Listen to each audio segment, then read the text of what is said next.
नमस्कार दोस्तों। आपका हमारे सिविल सिक्स के यूट्यूब चैनल पे स्वागत है।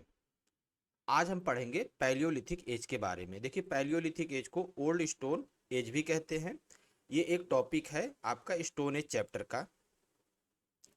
अब देखिए, जो पैलियोलिथिक एज है वो ह्यूमन की जो हिस्ट्री है वो 90% जो टाइम है वो पैलियोलिथिक एज का ही रहा है।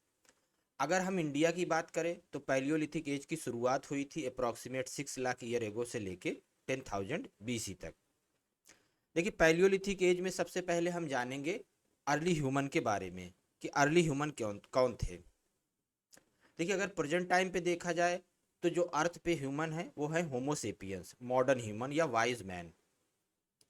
लेकिन जो पैलियोलिथिक एज थे उसमें जो मोस्टली अर्ली ह्यूमन थे वो बहुत सारी स्पीसीज थी। उसमें इंपॉर्टेंट स्पीसीज हैं होमो हैबिलिस, होमो इरेक्टस और होमो नियंडरथल।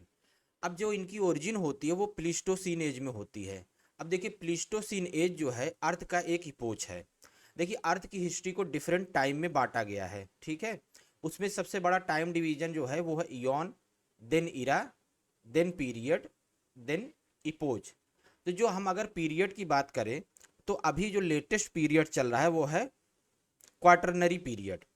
इसके दो इपोच है, एक है प्लीस्टोसीन, दूसरा है होलोसीन। तो लेटेस्ट जो चल रहा है वो है होलोसीन, इसके पहले था प्लीस्टोसीन। तो प्लीस्टोसीन इपोच में हमारे जो अर्ली ह्यूमन थे उनकी ओरिजिन हुई। अब ये जो घटना थी ये अफ्रीका में हुई अप्रॉक्सीमेट 3 मिलियन ईयर एगो। अगर हम इंडिया की बात करते हैं तो इसकी शुरुआत हुई थी बोरी में, महाराष्ट्र में जो एक जगह है। वहाँ जो आर्टिफैक्ट्स मिले वो ये बताते हैं कि जो बोरी में ह्यूमन थे उनकी ओरिजिन होती है अप्रॉक्सीमेट 1.4 मिलियन ईयर एगो। अगर हम बात करें अर्ली ह्यूमन के फॉसिल की तो इसकी डिस्कवरी जो थी उसको किया था अरुण सोनकिया ने। और कहाँ से किया था? वो जगह थी हथनोरा MP में। ये 1982 में किया था इन्होंने डिस्कवरी। और जो ये अरुण सोनकिया ने जो फॉसिल इनको मिला वो होमो इरेक्टस का था, वो एक स्कल थी, ठीक है। तो इस तरीके से जो अर्ली ह्यूमन का फॉसिल है वो हमारे हथनौरा में मिला, जिसकी वजह से जो वर्ल्ड का अर्ली ह्यूमन का मैप है उसमें हथनौरा का भी नाम आ गया। अब हम बात करेंगे कि जो पैलियोलिथिक एज है उसका डिवीजन किस तरीके से किया गया। देखिए, पैलियोलिथिक एज का division nature of the stone tool और nature of change in climate, मतलब कि स्टोन टूल का जो नेचर था और जो चेंजेज हो रहे थे क्लाइमेट में उसके आधार पे किया गया। इस तरीके से इसको 3 भागों में डिवाइड किया गया। पहला है early or, lower palaeolithic, middle palaeolithic और अपर पैलियोलिथिक। जो करंट में होमोसेपियंस है उनकी ओरिजिन होती है अपर पैलियोलिथिक एज में, ठीक है। अब यहाँ पे हमने जो है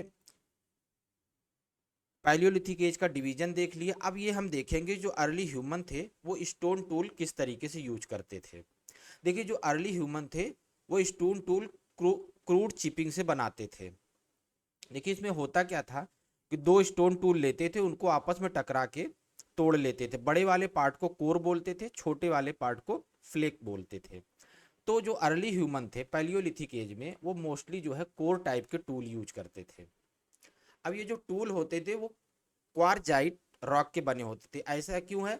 क्योंकि ये जो रॉक है ये काफ़ी कठोर होती है, जिससे उनको टूल से शिकार करने में या दूसरे काम करने में आसानी होती थी। अब अगर इसकी डिस्कवरी की बात की जाए तो जो स्टोन टूल थे वो थ्रू आउट कंट्री मिले except alluvial plain of Indus, Ganga and Yamuna river, ठीक है ना। यहाँ क्यों नहीं मिले? क्योंकि यहाँ पे स्टोन नहीं पाए जाते थे। अब हम बात करते हैं कि जो स्टोन टूल थे वो किस तरीके थे। देखिए, इसमें 3 इंपॉर्टेंट स्टोन टूल होते थे। एक होता था हैंड एक्स, दूसरा होता था क्लेवर और तीसरा चॉपर्स, ठीक है। इस तरीके से हम ये देख लिए कि जो अर्ली ह्यूमन थे वो किस तरीके के स्टोन टूल यूज करते थे। अब हम बात करते हैं अर्ली ह्यूमन के लाइफ के बारे में। देखिए, ये मेनली जो है हंटिंग और फूड गैदरिंग पे डिपेंड करते थे। और इनका कोई रहने का जो है ड्वेलिंग प्लेस जो होता था, कोई घर नहीं होता था, बल्कि ये ओपन स्पेसेस में रहते थे। अगर ठंड हो या बारिश हो तो उसके बचाव के लिए ये पेड़ या केव का इस्तेमाल करते थे। अगर हम केव की बात करते हैं तो सबसे इम्पोर्टेंट केव जो है भीमबेटका और कुरनूल केव है। भीमबेटका आपकी MP में है और कुरनूल केव आंध्र प्रदेश में है, ठीक है। जो अर्ली मैन थे वो जो डेड पर्सन होता तो उसको ओपन स्पेस में छोड़ देते थे, जिसको जंगली जानवर खा लेते थे।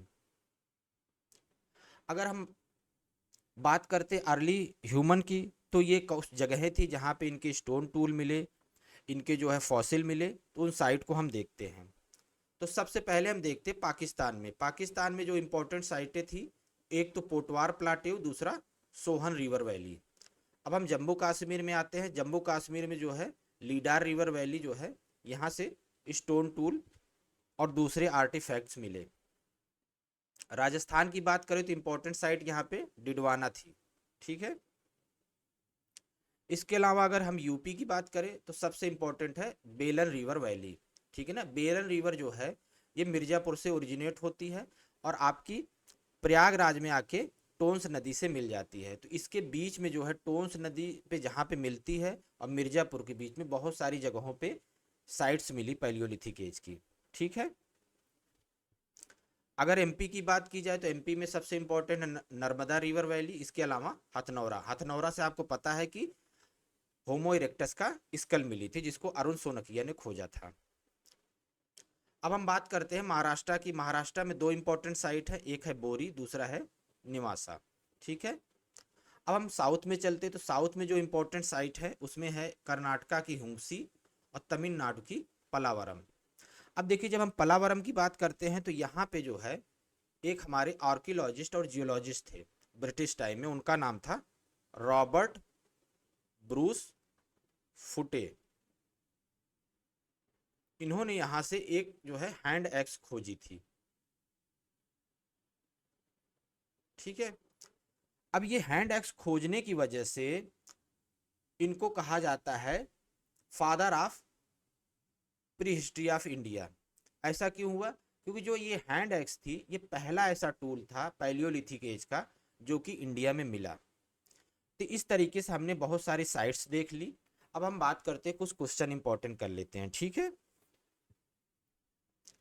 तो सबसे पहला क्वेश्चन करते हैं, among the following from which site the earliest fossil of prehistoric human has been found. तो हमने आपको बताया था कि वो कौन सी जगह है, हथनौरा एमपी, ठीक है ना। एमपी में एक जगह है हथनौरा, तो करेक्ट आंसर हो जाएगा बी पार्ट। नेक्स्ट क्वेश्चन है, the majority of early stone age tool in India were made of. हमने आपको बताया था कि किसके बने होते हैं, क्वारजाइट, क्वारजाइट रॉक के बने होते हैं, ठीक है। तो हमारा ए ऑप्शन करेक्ट हो जाएगा। फिर चलते हैं हम अगले क्वेश्चन पे, which of the following is not related to palaeolithic culture. देखिए, इसमें पैलियोलिथिक एज के जो है टूल दिए हैं। हमने आपको बताया इंपॉर्टेंट टूल पैलियोलिथिक एज के थे हैंड एक्स, चॉपर और क्लेवर। अब जो ये टूल है सिल्ट, ये जो है आपका न्यूलिथिक एज का है, तो ये नहीं होगा, तो आंसर हमारा डी पार्ट हो जाएगा। अब देखो, क्वेश्चन पूछ रहा है कि the main occupation of Palaeolithic man was, क्या था मेन, हंटिंग और फूड गैदरिंग। तो यहाँ पे हंटिंग ऑप्शन में दिया है, तो डी ऑप्शन हमारा करेक्ट हो जाएगा। इसके बाद हम बात करते हैं लास्ट क्वेश्चन की, from which side the Indian palaeolithic artefact was discovered, ठीक है ना। वो कौन सी जगह थी, पलावरम। आपको पता है कि पलावरम से रॉबर्ट ब्रूस फुटे ने एक हैंड एक्स की डिस्कवरी की थी, ठीक है। यहाँ पे हमारा ये जो लेक्चर है वो ख़त्म होता है। आई होप आपको ये लेक्चर पसंद आया होगा। Thank you.